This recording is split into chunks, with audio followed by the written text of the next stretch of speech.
Oof. Heavy first half of the show, man. I'll say.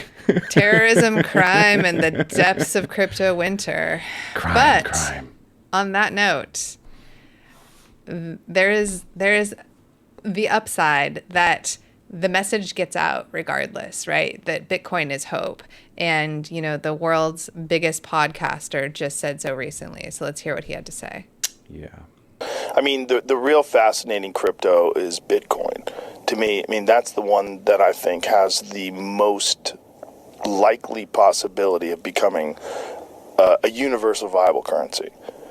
And it's, you know, it's limited in the amount that there can be. It's, you know, people mine it with their own computer. It's like, that to me is very fascinating. And I love the fact that it's been implemented and that at least some, like I've had Andreas Antonopoulos on the podcast, and when he talks about it, he's living it. He's spending all of his money. Everything he gets paid is in Bitcoin. He pays his rent in Bitcoin. Everything he does is in Bitcoin.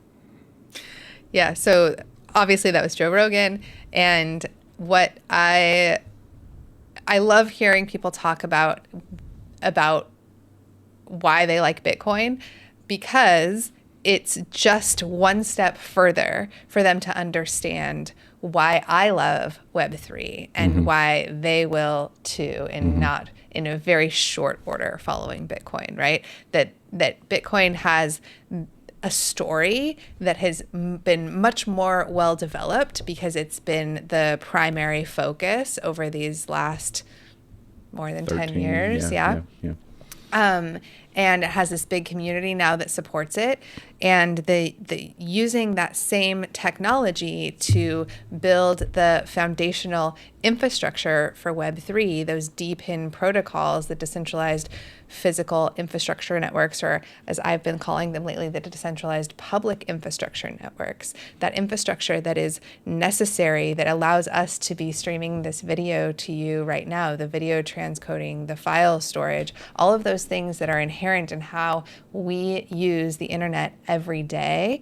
Those protocols are currently closed and controlled by a handful of companies, and using the same technology that makes Bitcoin so incredible and powerful and an international asset, as people are starting to understand, is what makes Web3 protocols for video transcoding and file storage and cloud processing and all of the rest of the decentralized public infrastructure that is being built for Web3, makes it possible to change the nature, the shape of the internet in a way that is far more efficient, equal, powerful, beneficial to everyone. Yeah. It's just it's so exciting to see. It's just like, I feel like it's like the foreshadowing of hearing him say this in another few. Well, especially just because from some of the things he said, it suggests he's under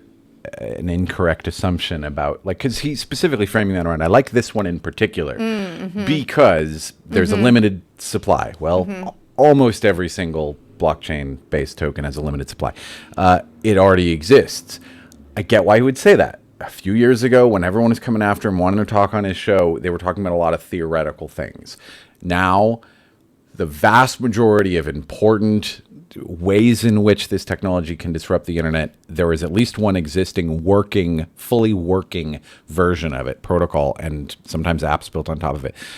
So I think, and he really likes Antonopoulos, and Antonopoulos is a fantastic speaker and just a fantastic educator about this stuff. So he trusts him to a high degree, and so he kind of defers to him about, like, since, you know, well, it's he like makes he it said, though, everything. Antonopoulos is supposedly paying his rent in living Bitcoin. it. Yeah. You know, he's living. And we were friends with a family that was living off of Bitcoin as like a tour to kind of like teach about that, right? And they were doing it like 10 years ago when it was really hard to do. Painfully hard now to it's go not. through that, right? Yeah. So we are now at that kind of precipice of being able to do that with Web3 technology, where there isn't really an example of somebody who can say, here I am, here's this app you can use, here's my website, here's whatever it is that's decentralized all the way down, that uses all of these different decentralized protocols. But when that happens, but people are working on that right now, and we're primed. going to see those coming soon, and we're going to then see the follow-on effects, all of the features and benefits